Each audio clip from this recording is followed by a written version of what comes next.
स्वागत है आप सभी का मेरे YouTube चैनल स्पीक नाउ पे। आज सुबह सुबह मैं दैनिक भास्कर पेपर पढ़ रहा था। 11 तारीख 11वां महीना यानी कि नवंबर का महीना है 2022। डेट आपको लिखा हुआ है। इसमें मैंने जब हेडिंग देखा तो मैं बहुत सन्न रह गया। हेडिंग में लिखा हुआ था कि कर्ज न चुकाने के कारण, जबकि वो ब्याज दे रहे थे, लेकिन फिर भी जिन लोगों ने कर्ज दिया था वो इतना इनको टॉर्चर कर रहे थे कि परिवार सहित 6 लोगों ने आत्महत्या कर लिया। देखिए, उनकी 3 बेटियां हैं, एक बेटा है जो कि यंग है। तो इनके जवान सपनों का क्या हुआ? इन लोगों ने जो सपना देखा था उन सपनों का क्या हुआ? वो सारे सपने मर गए हैं। इनके पीछे जो मौत का कारण था वो क्या था कि इन्होंने भारत जैसे देश में जन्म लिया, लोकतांत्रिक जैसे देश में जन्म लिया, या इनका सिर्फ इतना कसूर था कि ये गरीब थे? तो हम लोग इन्हीं बातों पर चर्चा करेंगे। क्या हम ऐसा भारत बना रहे हैं कि जिसमें सिर्फ अमीर लोग सर्वाइव कर सके और गरीब लोग इसी तरह से किसी न किसी कारण से अपनी जान को गंवाएं? क्या यही भारत हमारा है जिस जिस भारत के लिए बहुत सारे स्वतंत्रता सेनानियों ने अपनी जान की कुर्बानी दी थी? चलिए बात करते हैं आगे। इसी पेपर में 2-3 और न्यूज़ है। जैसे नीचे देखिए, नीचे आप लोग को लिखा हुआ है कि एक जगह तो मौत हो रहा है गरीबी के कारण, और एक जगह देखिए कितना बड़ा करप्शन है। एलआईसी की काली कमाई, एलआईजी की काली कमाई, पटना से उत्तराखंड तक प्रॉपर्टी व निवेश। सोचिए, एक कर्मचारी जिसके पास इतने सारे बैंक अकाउंट, इतना सारा कैश पैसा, इतना सारा जेवर कहाँ से आया? तो सोचिए, एक तरफ इतनी गरीबी है और एक तरफ इतनी अमीरी है।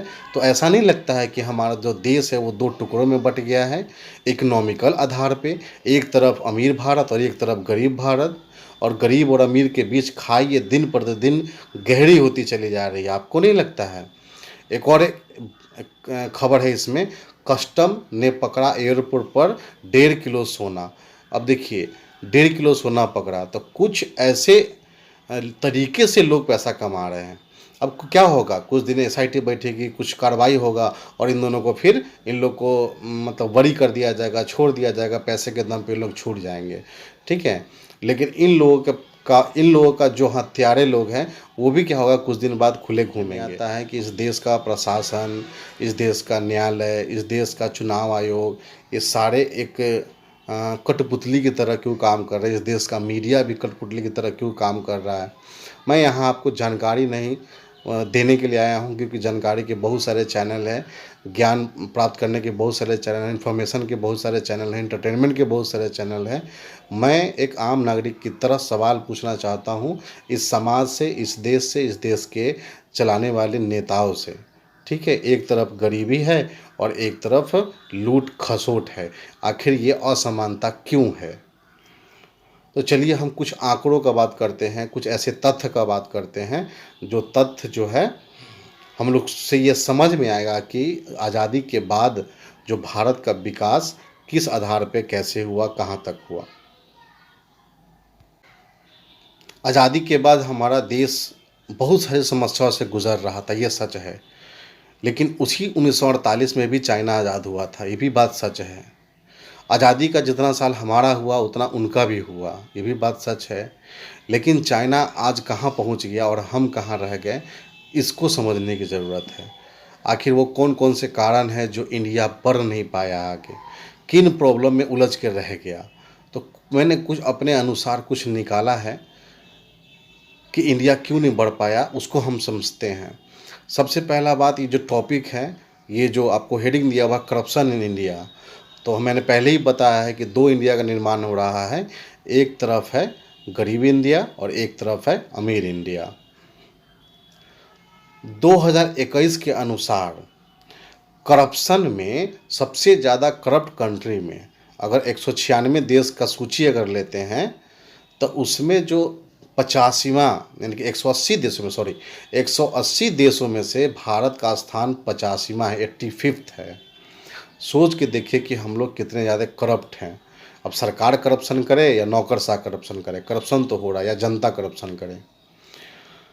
हमारे देश से और भी जो हमारे अड़ोसी पड़ोसी है वो भी हमसे आगे निकले हुए हैं। ये जो करप्शन है उसमें ऑफिसर जो रैंक के लोग हैं वो करप्टेड है। जो गवर्नमेंट की जो सोशल वेलफेयर चलाया जाता है सरकार के द्वारा उसमें करप्शन होता है। तो हर जगह करप्शन है।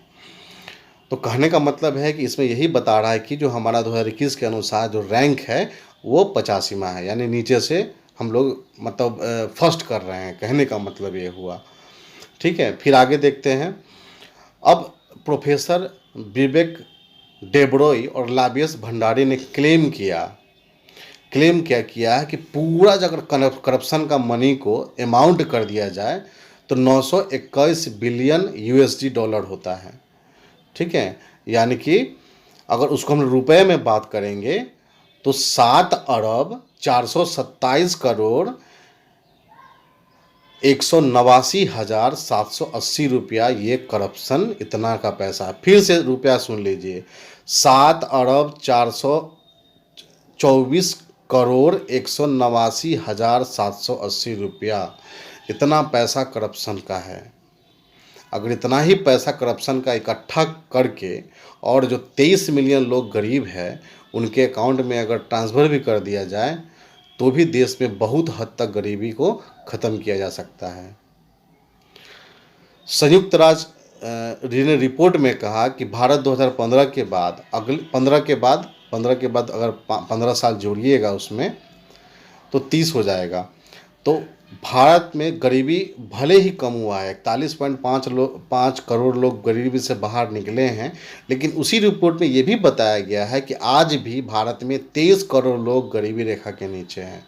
तो बार बार हम लोग कह रहे हैं कि गरीबी रेखा के नीचे क्या होता है, सब लोग अपने आप को गरीब कहते हैं। आखिर गरीब की जो इंटरनेशनल परिभाषा है वर्ल्ड बैंक के द्वारा वो क्या है? अगर किसी आदमी का एक महीना में, है ना, अगर कोई आदमी अगर गांव क्षेत्र में रहता है, अगर वो आदमी 972 रुपये खर्च करता है तो उसको गरीब माना जाएगा, या उससे कम करता है।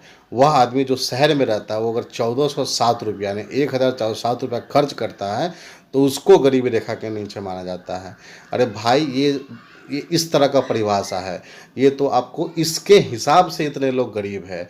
अगर सही में देखा जाए तो हम लोग का जो खर्चा होता है, अगर बीमार भी पड़ते हैं डॉक्टर के यहाँ जाना पड़ता है तो एक टाइम में 1500 रुपया लग जाता है ना। डॉक्टर का फीसे 500 रुपया होता है, उसका दवाई सुइया जांच फांच कराते कराते 5,000 रुपया पता नहीं चल कहाँ चल जाता है। और ये कह रहे हैं भाई साहब कि जो व्यक्ति 1,407 रुपया खर्च करता है वो गरीब है। अगर हम लोग सही आंकड़ा निकालेंगे तो 50% जनसंख्या हमारे भारत की गरीब है।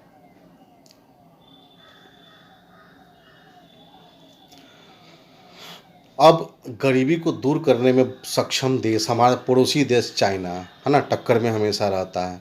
पाकिस्तान का बात इसलिए नहीं करेंगे क्योंकि वो खुद इंटरनल आतंकवाद से जूझ रहा है। वो ऐसा देश है जो खुद को तबाह कर लेगा। लेकिन इंडिया में जो है क्लेम हम लोग बहुत ज़्यादा करते हैं कि हमारा देश जो है तेज़ी से विकास कर रहा है। तो 1987 एक ऐसा समय था जब चाइना का जीडीपी और इंडिया का जीडीपी बिल्कुल लगभग सेम था, बहुत ज़्यादा अंतर नहीं था। लेकिन चाइना 1 ट्रिलियन क्रॉस किया, 1998 में क्रॉस कर लिया। वो चीज़ इंडिया जो है वो 2007 में क्रॉस किया। तो ये कुछ जो है आंकड़ा दिया हुआ कितना ट्रिलियन इकोनॉमी है। पीपीपी का मतलब होता है परचेजिंग पावर पैरिटी, और जीडीपी का मतलब होता है ग्रोस डोमेस्टिक प्रोडक्ट। तो उसके अनुसार ये आंकड़ा दिया हुआ है। इसमें हमेशा आपको दिखेगा कि चाइना जो है वो 4.78 ग्रेटर जीडीपी है किसका, इंडिया से। ठीक है, तो यही सब आपको इसमें दिखाया, कंपैरिजन किया है कि किस तरह से इंडिया जो है उसका GDP per capita income India से कई गुना ज़्यादा है। लेकिन एक ऐसा भी समय था जब इंडिया और चाइना का जीडीपी सेम था। पूरे वर्ल्ड के इकोनॉमी में 55% सीधा कंट्रीब्यूट करता था चाइना और इंडिया। तो सोचिए एक समय एक जैसा रहने वाला देश, आज हमारे देश के बीच में कितना डिस्पैरिटी है, डिफरेंसेस है चाइना और इंडिया के इकोनॉमी में। ठीक है, अब क्या कारण है आगे देखते हैं। अब चाइना जो है फिर बता रहा है कि 4.61 टाइम रिचर है इंडिया से। उसके बाद पर कैपिटा रैंक जो है चाइना का और इंडिया का, चाइना का 72 है और इंडिया का 145 है पर कैपिटा के हिसाब से, और पीपीपी के हिसाब से 126वां रैंक है इंडिया का, यानी कि बहुत ज़्यादा पीछे। इस रैंक का मतलब है कि इंडिया बहुत पीछे है पर कैपिटा के अनुसार। पर कैपिटा इनका मतलब ये होता है कि एक व्यक्ति एक पार्टिकुलर टाइम में कितना पैसा कमाता है, उसको बोला जाता है पर कैपिटा इनकम। उसके बाद चाइना ने क्या किया है, एक बहुत स्टेटमेंट लिखा हुआ है कि China lifted more than 800 million peoples from poverty. China ने 800 मिलियन लोगों को पॉवर्टी से बाहर निकाला। 1 मिलियन में 10 लाख होता है, 800 को 10 लाख से गुना कीजिएगा तो उतने लोगों को उन्होंने पॉवर्टी से बाहर निकाला। आज भी गरीब है लेकिन उनकी संख्या बहुत कम है, हमारे इतना गरीब नहीं है वहाँ पे। तो हमारे इतना गरीब नहीं है वहाँ पे। हमारे यहाँ लगभग 23 मिलियन लोग बहुत ज़्यादा बुरी कंडीशन में हैं, जो मुश्किल से 2 वक्त की रोटी खा पाते हैं, जिनका कोई आसरा नहीं है, जिनका कोई सिक्योरिटी नहीं है, कोई रोज़गार बढ़िया उनके पास नहीं है। ठीक है, तो इस तरह से इंडिया का हालात है। हम आज आज़ादी के 70-75 साल बाद, 75 साल बाद भी ये कह रहे हैं कि हमारे देश में करप्शन है। ये कह रहा है बड़ा बड़ा नेता कि हमारे देश में गरीबी है, हमारे देश में करप्शन है। आप प्रधानमंत्री हो चाहे मुख्यमंत्री हो, वो आप कह रहे हैं, तो आपको शर्म आना चाहिए कि ये गरीबी और करप्शन क्यों है हमारे देश में। क्या जनता, एक जो मिडिल क्लास का लोग है, जो डेली वेजेस करने वाले जो व्यक्ति हैं, जो डेली काम करता है, क्या रोड पे मशाल लेके निकल जाएं कि गरीबी दूर करो, गरीबी दूर करो? या ना, जो घपला करते हैं नौकरशाह लोग, जो बड़े बड़े बिजनेसमैन घपला करते हैं, उन पे रोक क्या गरीब लगा सकता है? नहीं लगा सकता है। कौन लगाएगा? सरकार लगाएगा। देखिए, अब कुछ मेरा एक आम नागरिक के हिसाब से ये हर व्यक्ति के दिल का सवाल होगा। वो सवाल मैं पूछ रहा हूँ, ये सवाल आपको सामने रख रहा हूँ। Why is poverty? क्यों गरीबी और करप्शन आज भी इंडिया में एग्जिस्ट करता है? क्यों ऐसा नहीं हुआ कि 75 साल बाद भी, इंडिपेंडेंस के बाद भी महान और ईमानदार नेताओं के द्वारा रूल किए जाने वाला भारत आज गरीब है, करप्टेड है? क्यों? सब क्लेम कर, कोई नेता ये नहीं बोलता कि आई एम करप्टेड, कोई नेता ये नहीं बोलता है कि मैंने कोई गलत काम करके पैसा कमाया है, कोई सरकारी नौकर ये नहीं बोलता है कि मैंने करप्शन किया है। तो फिर क्यों है देश गरीब? बड़ा सवाल।